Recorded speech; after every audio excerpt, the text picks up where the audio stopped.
तो पिताजी ने बुलाया, घर पे थे हम लोग, त्यौहार था कोई। पूछा कि अब आगे का क्या विचार है। तो मैंने कहा विचार आगे क्या, नौकरी करेंगे, कहीं विदेश विदेश मौका मिल जाएगा चले जाएंगे। उन्होंने कहा लाभ तुमने उठा ही लिया है संविधान का, बाबा साहब का, आरक्षण का, तो वापस कब देने का विचार है तुम्हारा। तो उस समय तो समझ में देखते हैं हम लोग, आंकड़े देखते हैं कि अत्याचार, प्रिवेंशन ऑफ एट्रोसिटीज एक्ट बढ़ती जा रही है, बहुत सारी बढ़ती जा रही हैं। ये बढ़ी नहीं है, ये हमेशा से उतनी ही थी, बस समाज जागरूक हो गया है। कोई ना कोई हमारा साथी भाई या बहन मोबाइल लेके पहुंच जाता है, कोई वकील है हमारे समाज में, कोई जस्टिस है, आपके बीच में भी थे, आईपीएस बन गए हैं, तो अब ये जागरूक हो करके कम से कम एफआईआर लिखवा देते हैं, कुछ ना कुछ एक्शन हो जाता है थोड़ा मोड़ा, तो लिखा पढ़ी में आ जाता है।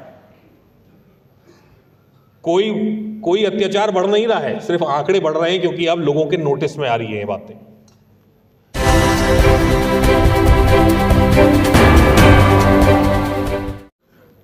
देखिए, मैं आरक्षण का लाभ उठा करके मैंने इंजीनियरिंग करी, उसके बाद बढ़िया नौकरी मिल गई, यहीं पड़ोस में नोएडा में नौकरी मिली थी, बहुत अच्छी नौकरी में लग गए।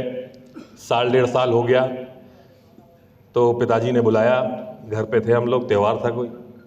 पूछा कि अब आगे का क्या विचार है। तो मैंने कहा विचार आगे क्या, नौकरी करेंगे, कहीं विदेश विदेश मौका मिल जाएगा चले जाएंगे। उन्होंने कहा लाभ तुमने उठा ही लिया है संविधान का, बाबा साहब का, आरक्षण का, तो वापस कब देने का विचार है तुम्हारा।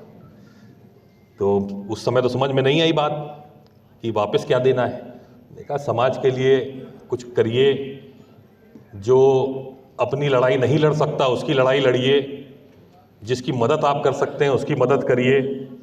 तो ये बाद में बात समझ में आई कि हम लोग लाभ उठा लेते हैं, हम लोग फ़ायदा उठा लेते हैं, लेकिन वापस जब देने की बारी आती है तो वापस केवल अपने परिवार में दे पाते हैं। तो उसी के कुछ महीने बाद नौकरी छोड़ी, समाज सेवा में लगे। 7 साल 8 साल लग गए जनता को ये विश्वास दिलाने में कि हाँ, आपके लिए हम लड़ाई लड़ सकते हैं और आप हमें चुनिए। 4-5 चुनाव हारा हूँ मैं। उसके बाद इस बार जनता ने देखा कि हाँ, संघर्ष आपने किया, लड़ाई लड़ी, धरने दिए, आपके काम करवाए, तब जा कर के यहाँ इस पद पे बैठने का मौका मिला। और इसमें विशेष जो योगदान था वो अपने समाज का ही था, क्योंकि जब समाज पलटा तो बड़ी बड़ी सीटें पलट गई, बड़े बड़े मंत्री और कैबिनेट मंत्री हार गए, साधारण कई सारे व्यक्ति जीत गए जिसके साथ समाज खड़ा रहा। तो ये बताता है कि हमारे देश में जब एकजुट होकर के दलित समाज ने, डिप्रेस क्लासेस ने किसी का समर्थन किया है तो वो हमेशा जीता है। बस दिक्कत की बात यह है कि एकत्रित होने में, संगठित होने में बहुत समय लग जाता है हम लोगों को। बहुत ही विशेष परिस्थितियों में हम एक साथ होते हैं। इसलिए मैं एक बार और धन्यवाद देना चाहता हूं कि बाबा साहब की कही हुई बात पे चलने के लिए, संगठित होने के लिए जो कहा बाबा साहब ने, उसको आपने प्रैक्टिकल किया। आपके जो ऑल इंडिया फेडरेशन जो है, आपने सारे संगठनों को एक साथ संगठित करने का जो काम किया है, इसका बहुत बहुत धन्यवाद है। बाबा साहब ने संगठित होने को कहा, आपने उसको प्रैक्टिकली अप्लाई किया। लेकिन हमें समाज में ज़रूरत है आज ये करने की। देखिए, सरकार कोई भी आए, किसी भी पार्टी की सरकार आए, किसी भी गठबंधन की सरकार आए, लेकिन जो दलित समाज, ओबीसी समाज, पिछड़े समाज की जितनी समस्या है वो वहीं की वहीं रह जाती है। उसमें कानून बनते हैं, कई सारे कानून बनते हैं, हम लोग तारीफ करते हैं हर सरकार की कि आपने फलाना कानून बना दिया, ये हमको, हमारे समाज को दे दिया। लेकिन आखिरी में क्या होता है कि जो इम्प्लीमेंटिंग एजेंसी होती है ग्राउंड पे, वो इम्प्लीमेंटेशन उन कानूनों का, उन रूल्स का कतई नहीं करती। हम लोग आंकड़े देखते हैं कि अत्याचार, प्रिवेंशन ऑफ एट्रोसिटीज एक्ट बढ़ती जा रही है, बहुत सारी बढ़ती जा रही है। ये बढ़ी नहीं है, ये हमेशा से उतनी ही थी, बस समाज जागरूक हो गया है।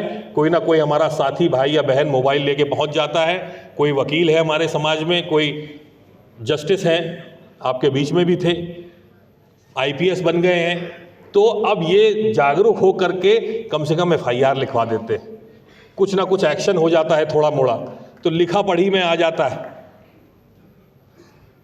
कोई अत्याचार बढ़ नहीं रहा है, सिर्फ आंकड़े बढ़ रहे हैं क्योंकि अब लोगों के नोटिस में आ रही है ये बातें। तो इसका मूल कारण क्या है? फेलियर कहाँ है हमारा?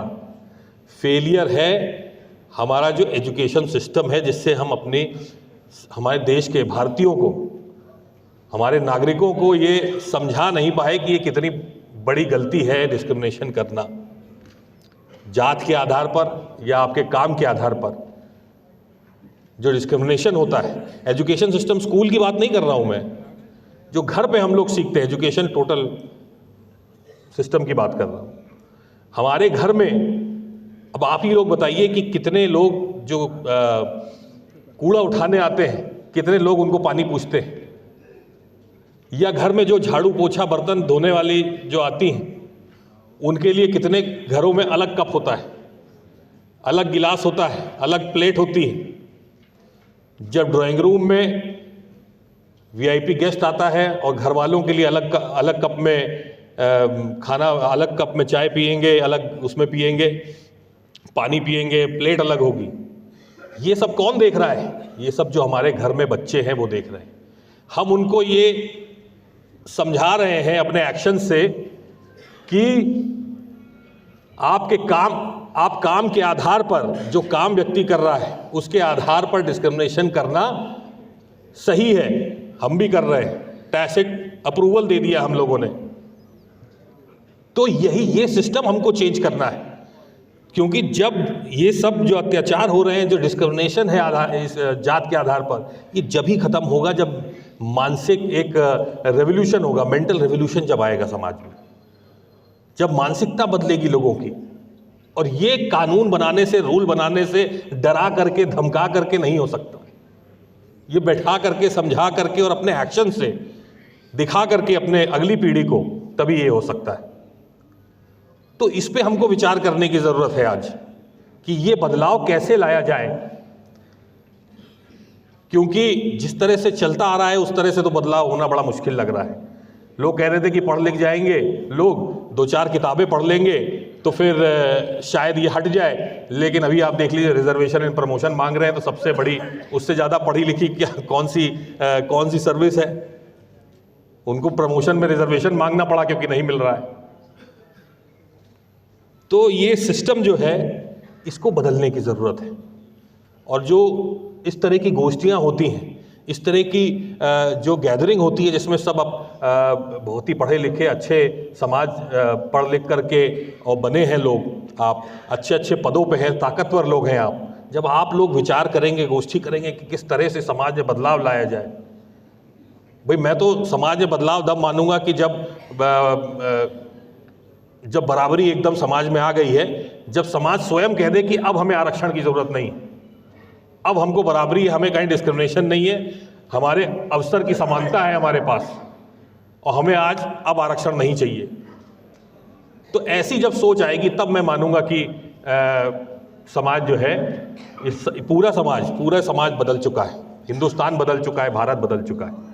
तो बस यही मुझे आपके बीच में रखनी थी, ज़्यादा समय नहीं है, मुझे लग रहा है कि देर मुझे भी हो रही है, जाना है कहीं। बहुत बहुत धन्यवाद आप सभी का सुनने के लिए, मुझे आमंत्रित करने के लिए। जय हिंद, जय भीम।